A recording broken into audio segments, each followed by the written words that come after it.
How's everybody doing? My name is Anthony Brian Logan, and today we got to talk about James Comey giving his little sanctimonious, self-righteous speech after his second behind closed door interview on Capitol Hill as it relates to Hillary Clinton's emails, the Russia kerfuffle, and whatnot. But before I even tell you more about it and give you my 2 cents, what I'm going to do right now is go ahead and roll the clip. In this clip, you'll see him talking about whatever he wants to say. After we get done with that, I'll analyze what he said. I'll talk about James Comey, the deep state, and other things in general. And then I'll wrap it on up with a nice bow on top. So without further ado, let's go ahead and roll it. So another day of Hillary Clinton's emails and the Steele dossier. This while the President of the United States is lying about the FBI, attacking the FBI, and attacking the rule of law in this country. How does that make any sense at all? Republicans used to understand that the actions of a president matter, the words of a president matter, the rule of law matters, and the truth matters. Where are those Republicans today? At some point, someone has to stand up and in the face of fear of Fox News, fear of their base, fear of mean tweets, stand up for the values of this country and not slink away into retirement, but stand up and speak the truth. I find it frustrating to be here answering questions about things that are far less important than the values that this country is built upon. Happy to take your questions. What impact does it have when the president calls Michael Cohen a rat, someone who's cooperating with an investigation, and questions how his office was raided by the FBI? It undermines the rule of law. This is the President of the United States calling a witness who has cooperated with his own Justice Department a rat.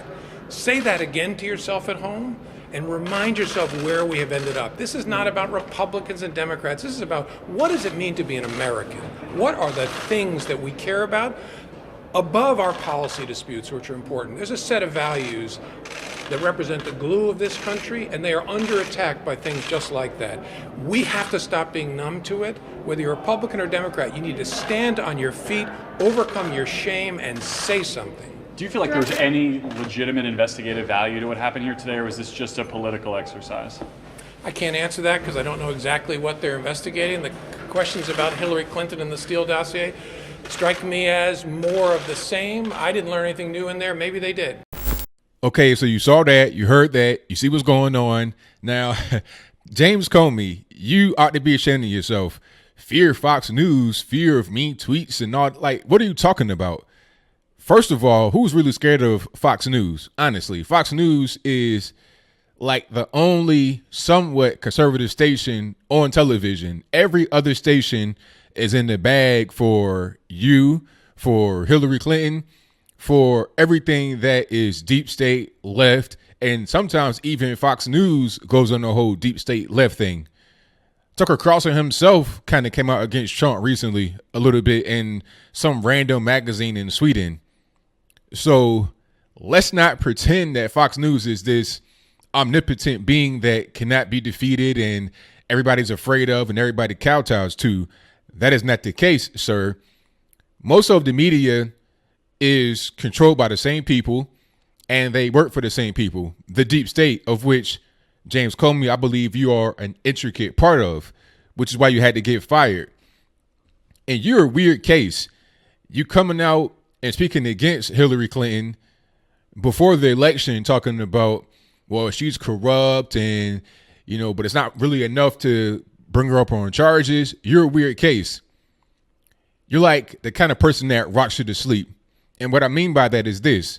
A lot of conservatives kind of applauded you for your actions before the election as related to Hillary Clinton. But what a lot of us didn't see, including myself, is that you were trying to take away the power of the DOJ. It's up to the DOJ to say whether they're going to put somebody up on charges or what's going on. Okay. You took that power away when you came on television as the director of the FBI talking about, oh, well, there should be no charges. That's not up to you. That's up to the attorney general, if I'm not mistaken. And if I'm wrong about that, chat, let me know in the comments. I'm not Albert Einstein, but I know a little bit of something. And the biggest thing that should be mentioned here that I did not hear you mention in your little sanctimonious speech was the meeting between Loretta Lynch and Slick Willie.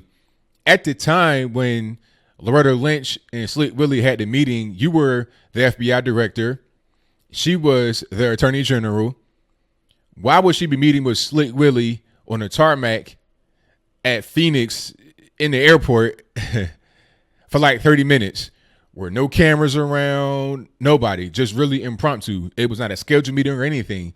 She happened to be on the plane. He intercepts her right at the same time the whole Hillary Clinton thing was going on. This is obvious corruption. We're talking about Banana Republic, right in your face, out in the open, quid pro quo, whatever you want, I got it, that kind of mentality. Trump comes into office and says things that people are upset about, like referring to Michael Cohen as a rat. People are saying, oh, that's unpresidential. You know, this is the president. He has to behave better. It's like, look, I knew what Trump was before I voted for him. People are upset that he is referred to as not a Republican, not a liberal, not a Democrat. They're right. He's not a politician. That's why many of us voted for him. What's the problem? Okay. I like somebody that's going to come in there and shake things up and not just be another cog in the machine, another, pawn in the game.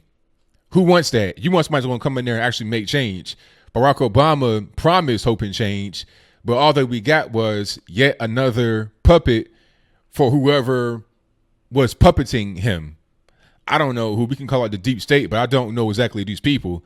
But we know that when you're talking about these regular politicians, guys that have to get funded from the outside, people that make their career on politics, most of these guys are not going to be able to lead from the front, and they probably don't even want to. They just want to come in there and work a job. But Trump has the best interest of the American people at heart. He wants to lead from the front. He doesn't have to do this. He's not a career politician. That's why we voted for him. So you're talking about what's presidential and all this and that. It doesn't really apply to the current president, nor should it apply to any president. Every president should be their own individual. The most important thing that any president has is the ability to lead their country forward. You could talk about Twitter, you could talk about Fox News, you could talk about all those things, but it doesn't even really matter if the country is going on a proper trajectory forward and if we're succeeding. That's all I really care about. And I think that is all of what most Americans care about, which is why we voted for him in 2016. And it's going to be a runaway in 2020, in my humble opinion. The left is still trying to bicker over who's going to be the candidate. They're talking about Beto O'Rourke. They're talking about creepy Joe Biden, Kamala Harris, Cory Booker, a bunch of weirdos, honestly, in my humble opinion, versus the incumbent Trump, who has a tremendous amount of support, who the media cannot stop talking about. I think I'll pretty much leave that there. James Comey, you ought to be ashamed of yourself talking about the president's a liar and all this and that when you went behind closed doors and said, I don't know, I don't recall, and I don't remember 240 plus times. Okay. If you're the acting director or the current director, as you were, of the FBI, and you don't know what's really going on, how does it make any sense? If you're telling the truth and you really didn't know about all of those things, you got fired, and it was a good thing because you were incompetent. If you're not telling the truth, then there's plenty of evidence to support that, because you had a meeting with Donald Trump at Trump Tower, his house, or wherever you were, and immediately afterwards, you not only remember everything that you heard, you wrote it down, and then you give it to your friends to leak to the media. If you're going to go through all those steps, then how do you not know what's going on in your direct circle of which you have to be in every single day as the FBI director? I'll leave that there. I don't have too much more to say. I don't want to get to rambling, but I just want to hear your thoughts. How do you feel about James Comey and his sanctimonious speech on Capitol Hill? How do you feel about him in general? I think he's just one of these people, like I said from the beginning, that rocks you to sleep. He wants you to believe that he's on your side. He wants you to believe that he has your best interests at heart. But I think he has the deep state's interests at heart to keep the status quo going, to protect important political figures like Hillary Clinton. I think that is his main goal. And also to be a part of this silent, loud, whatever you want to call it, coup to eliminate Donald Trump from the presidency, not to hurt him, but to remove him. He would probably be the kind of guy out there, if he was not James Comey, as we know today, with a resist sign trying to get Trump impeached. But whatever your comments are, please let me know in the comments below. And that's all I got to say for this video. If you like what you heard, please comment, rate, share, and subscribe. Peace.